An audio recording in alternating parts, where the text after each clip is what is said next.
So I will start then. My presentation is about intersections among Ukrainian and Baltic art photographers from 1960s to late 80s. I'm on just on the second year of my PhD and still doing this research. So just as a Fedora, I'm very interested in people who know information that can be shared with me for my future research.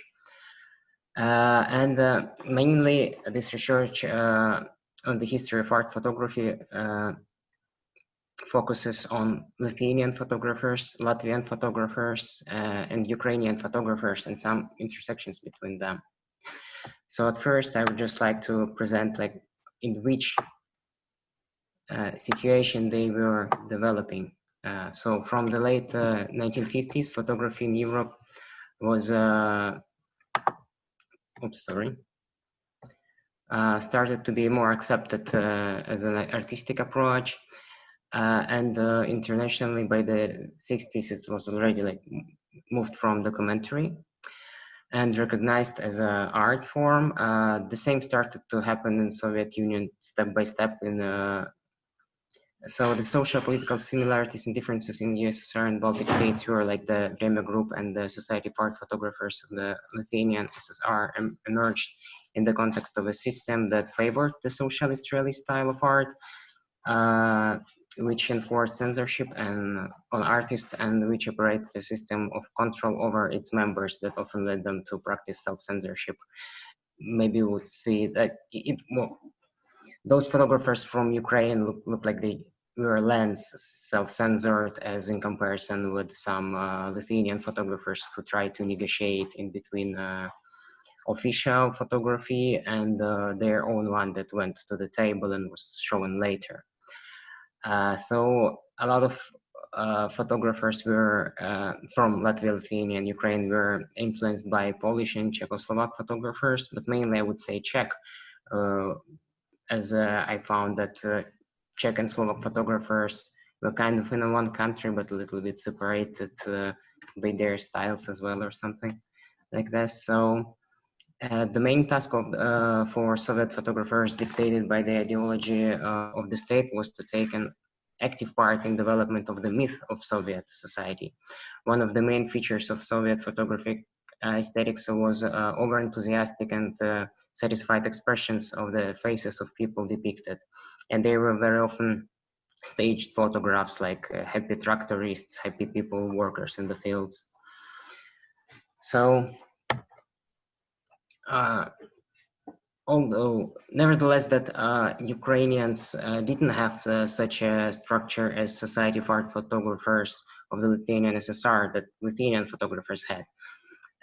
And they lacked this official status, but somehow they managed to function as a group, just like as Yuri Rupin was searching for festivals where they could apply. Boris Mikhailov traveled with Yuri Rupin abroad, and they managed to get even to Nida. What was actually the city where it was really hard to get. There was another photographer group, so-called group, I would say, that the Keturi group from Chernivtsi, Ukraine, that mainly worked in Moscow, as Boris Savelyev, Tarnovetsky, Lopatyuk, and Slyusarev, who was Moscow photographer, but I will show it a little bit later. So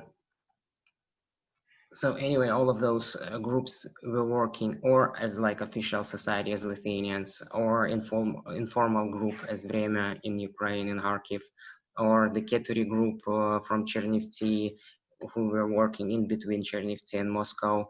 And even if we will think about Latvian photographers that mainly gathered at the Riga Photo Club and Ogre Photo Club, being formal or informal, they created these places where they shared creativity and ideas and what shaped their further activities. So this is kind of a map that, like scheme, I would say, of those institutional interactions. So in Latvia, there were different photographers Ones of them were mainly in Ogre Photo Club, like Egan Spuris, and Riga Photo Club, from which Egan Spuris was as well, but then he moved to Ogre. So-called A group, the group of several Latvian photographers who actually saying that this group didn't even exist. And Society of Art Photographers of the Lithuanian SSR, which counted a lot of photographers, mainly like more than 70 when it just appeared.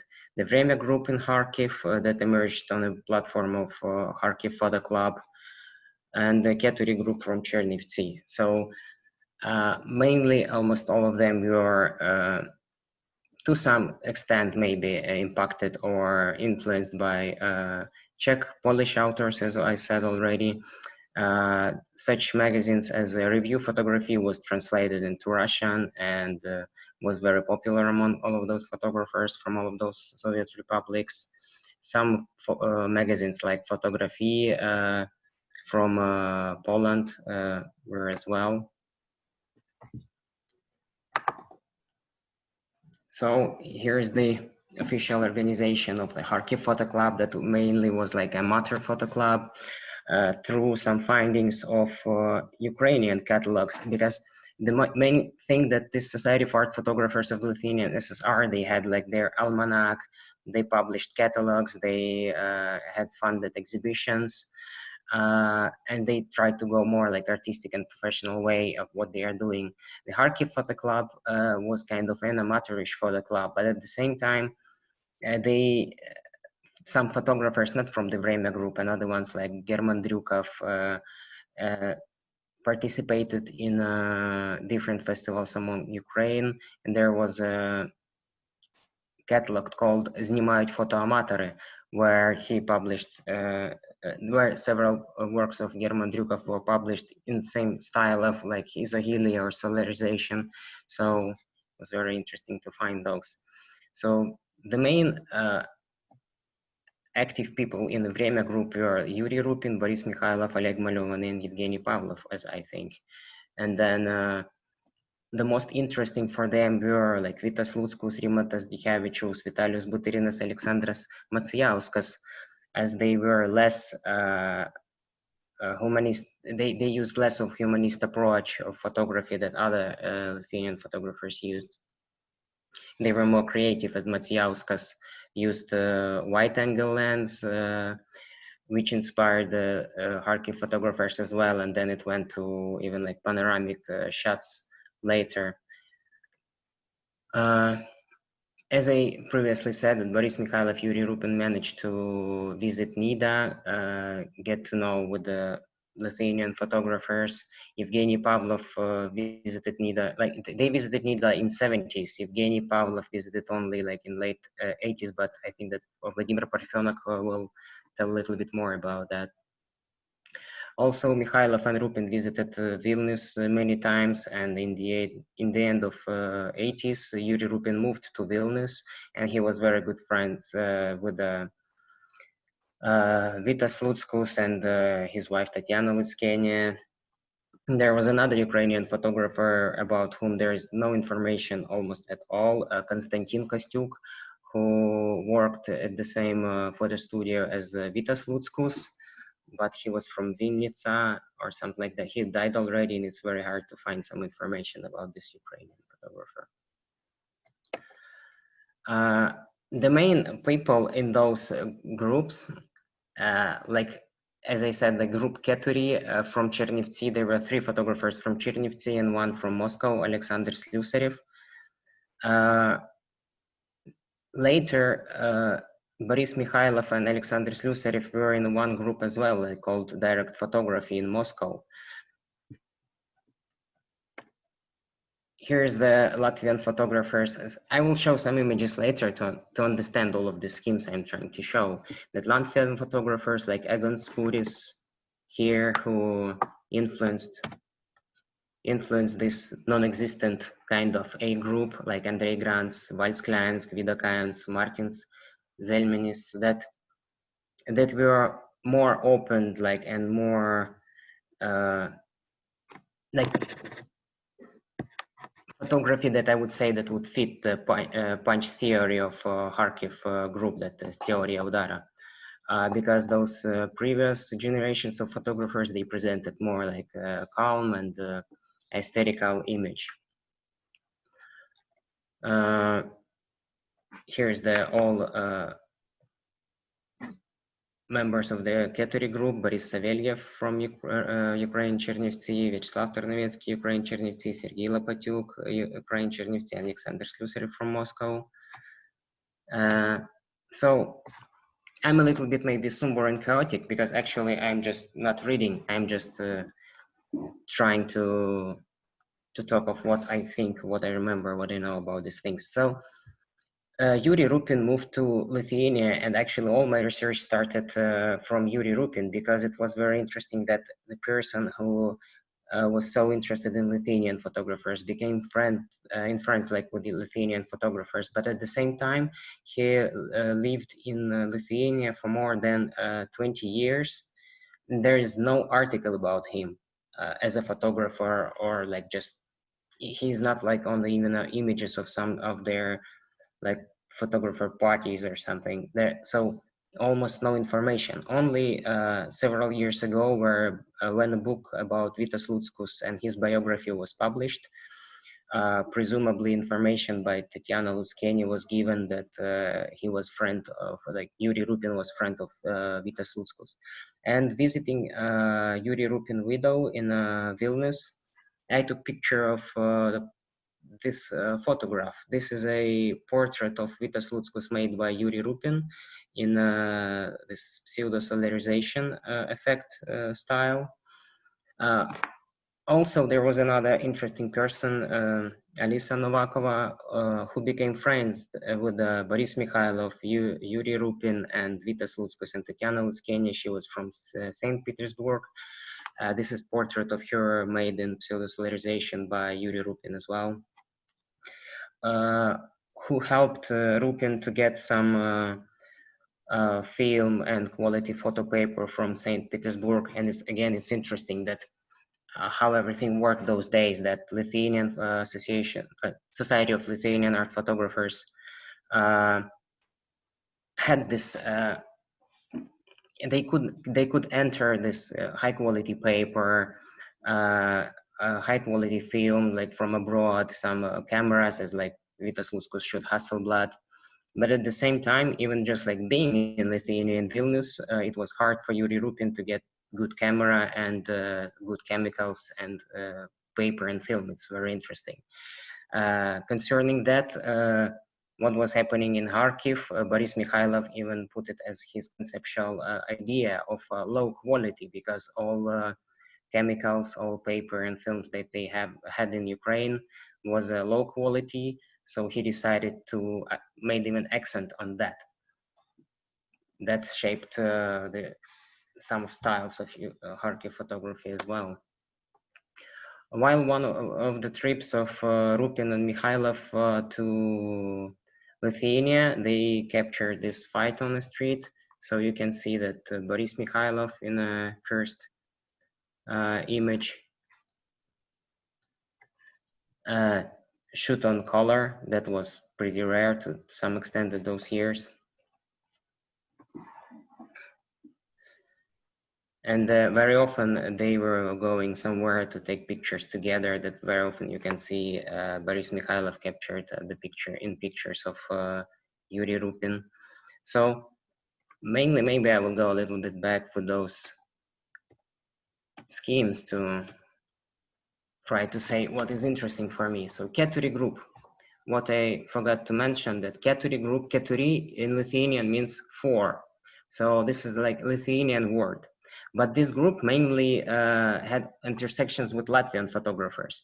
They were proposed to have an exhibition in Šiauliai Museum of Photography in Lithuania in 70s. And when they gathered, this Slusarev from Moscow and those three Chernivtsi photographers, they decided to call them Keturi.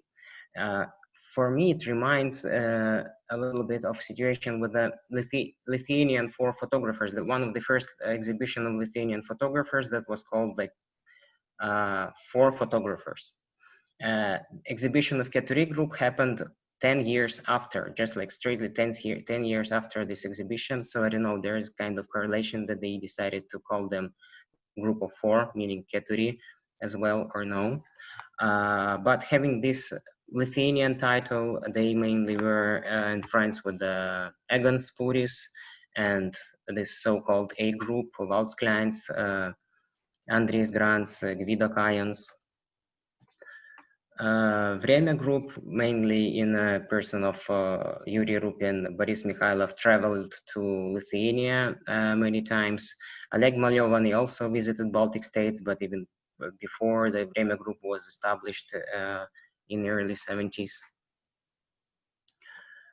And what is interesting that this Moscow photographer Slusarev, who is very well known around Russia, he became famous visiting Ogre and having their exhibition in which Egon Spuris helped him. So I'm moving closer to more images.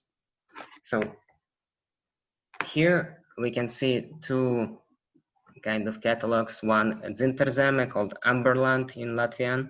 There was official festival, more like pro-Soviet. There were a lot of propaganda pictures.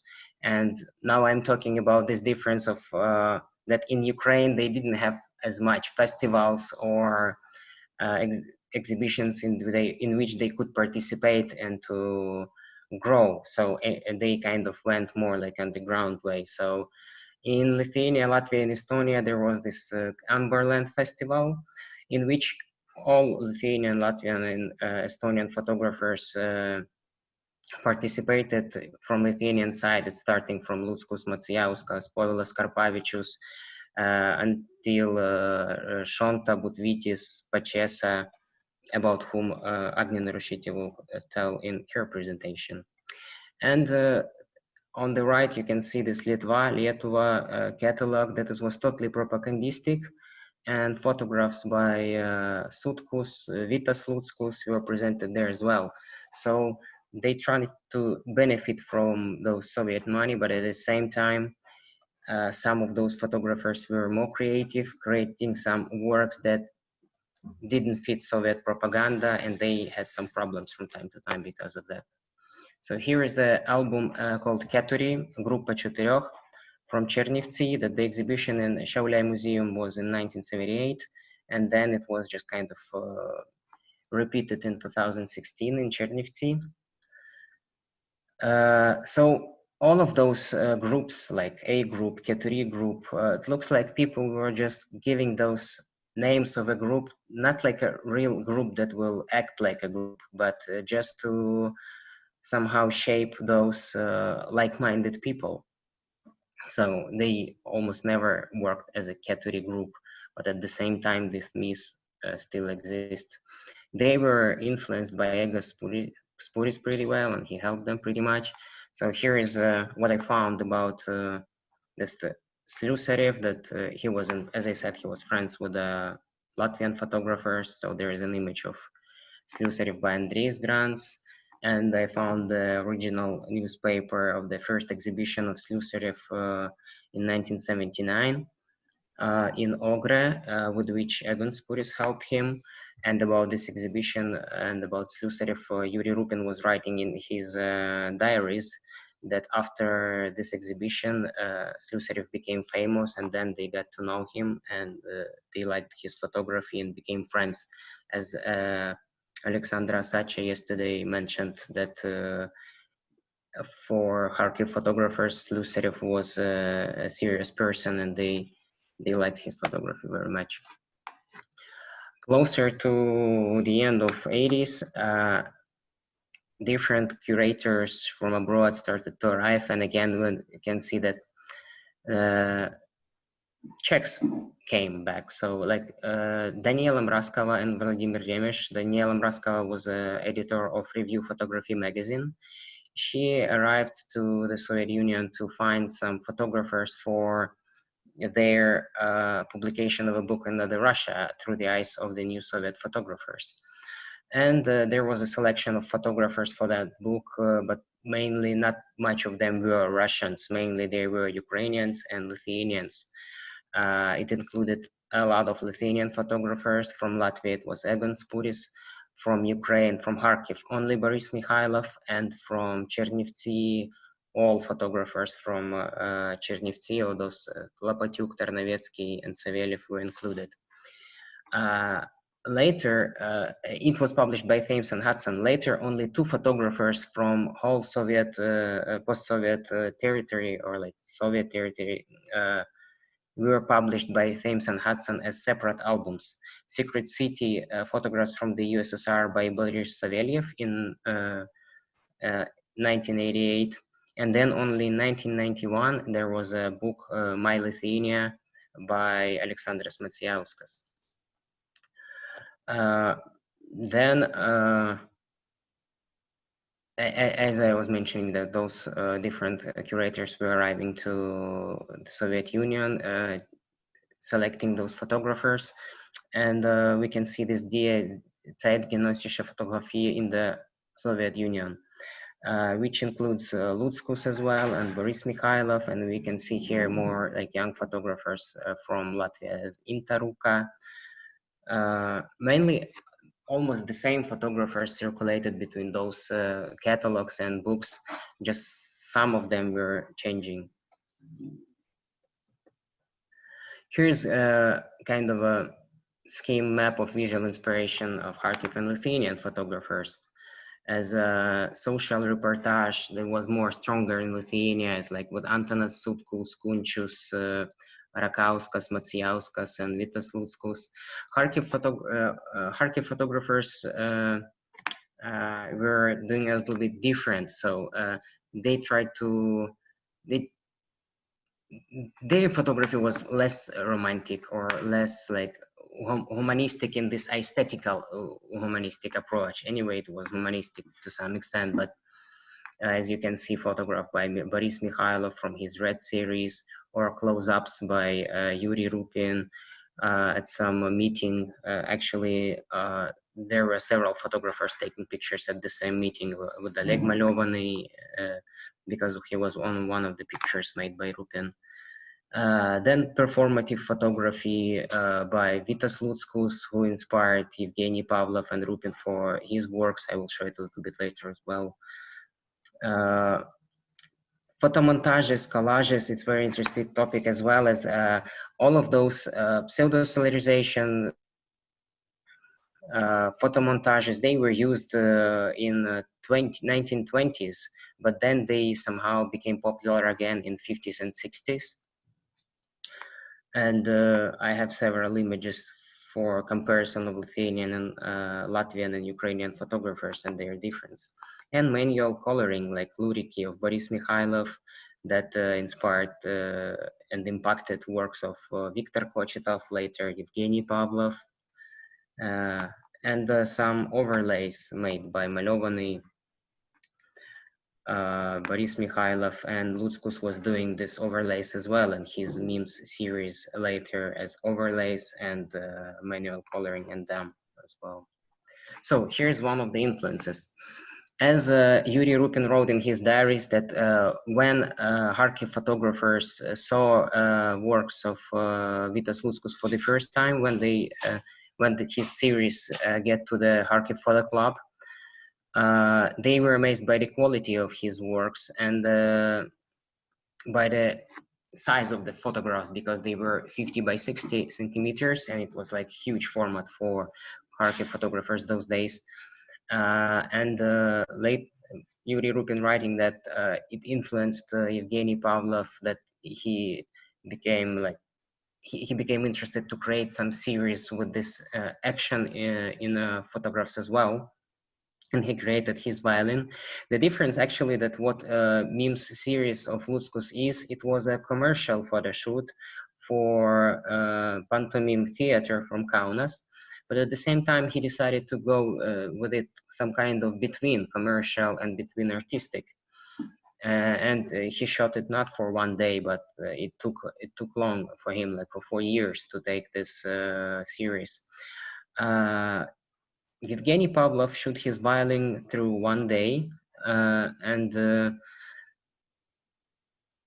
one can say that actually what was writing Tatiana Pavlova later, that at first they had an accordion in the and they wanted to take picture with accordion, but then somehow they decided to take picture with violin, and then it became the center of this series.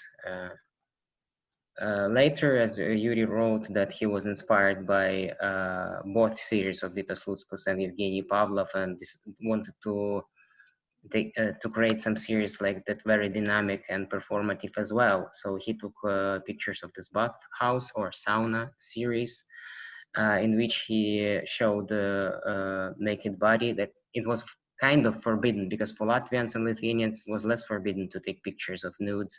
In Latvia there was the whole section of for nude photography in each catalog they produced.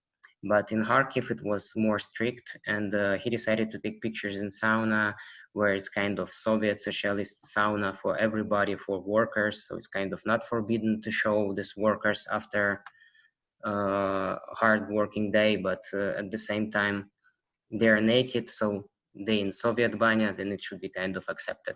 Works by Pavlov wouldn't be appreciated those years if would be shown to some authorities. But what I found, it's kind of interesting thing for me. I didn't research it much. I just found it a few days ago that Edward Hartwig was taking pictures in theaters for a long time, and have a huge series about that as well. And as I know, Vitas Lutskus was as Vitalius Butyrinas and Aleksandras Macijauskas, they were kind of students of Povilas Karpavičius, Lithuanian photographer, who was in friends with Edward Hartwig, Witold Romer. Witold Romer, it's a Polish photographer who invented isohilia and invented it in Lviv, Ukraine, but during the years when Lviv was a part of Polish country. So at first, Vitas Lutskus wasn't going for social reportage and this kind of performative photography. He used photo montages and solarizations as well, but later he moved to more straight photography. But I think there is some impact by Edward Hartwig on Lutskus, which I would like to phrase. About photomontages, it's very interesting topic, and I see that I have not much time, but this is very interesting thing. As Yuri Rupin mentions that Vitalius Butyrinas, Lithuanian photographer, inspired Kharkiv photographer Alexander Suprun, and there were several photographers using this method, like Wilhelms Mikhailovskis from Latvia, and Zofia Redet from Poland, and Nadia Kovalchuk, who should present her book, but somehow it will not happen during this forum. That is sad. Mentioned that as well, but actually going more deep into archives, a lot of photographers were using these styles, but just not all of them remembered now. So if to go from the beginning, that if we'll think about this inspiration of those years are different, but at first they were inspired by Butyrinas. So there are some differences. If to take a precise look on works by Alexander Suprun, he is mirroring objects like this boat or these houses. They just mirrored in his image. Butyrinas was using water as skies in his images from time to time. All of them darkened the sky because supposedly it was kind of popular at that time. And there is a difference that Butyrinas never mirrored. He just created surrealist images, and images by Suprun look more realistic, but at the same time they just total compilation of different images and some copy paste. Like here, a lot of women in these images, in this image, copy paste as well, but not in Photoshop. He was doing everything by hands during those years. Also, what is interesting that his series reminds Alexandras Matsiauskas markets to some extent, and Yuri Rupin mentioned it as well in his diary, that so actually writing by Rupin is very good source to trace some things that those influences, impact, and intersections between those photographers. Again, they look kind of alike, but at the same time, we already know that this is not just a reportage image as with the Matsiauskas. It's total compilation of different details rephotographed and combined into one new image. But what I found that I wouldn't say that is just like a special thing of Suprun mirroring those objects. Another photographer, Peteris Jaunzems, was mirroring such things as well, as you can see on this image. So mainly what I see that what happened during those years, all of them used kind of the same styles which were popular during that time, this enhancing the sky, using wide angle, just going to this Brissonian style of photography or something else. But the main difference, how they interact with each other, how they influenced each other, and how they rebuild those this knowledge that they get from each other to create something new, as with Kharkiv photographers going from wide angle to panoramic angle to paint over, or if to do collages, to go not just like romantic ones, but to give more meanings, or to create them in a way that they would look like real image, but actually just like a combination of many images. So it's striking of all of those intersections of everything that happened between them, and mainly there are several people who were the most known during those years, and it's Boris Mikhailov, Alexander Slyusarev, Boris Savelyev, Vitas Lutskus, and mainly those circles who are going around them. Here we can see this manual corollary that was used by Vitas Lutskus as well in his series Memes, but which reminds Hartwig to some extent, and totally conceptualized by Boris Mikhailov. And here's that panoramic views that we're talking about Viktor Kochetov.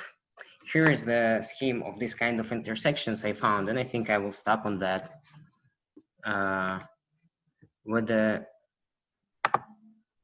With the red line, you can see inspirations, and with the green one, social interactions.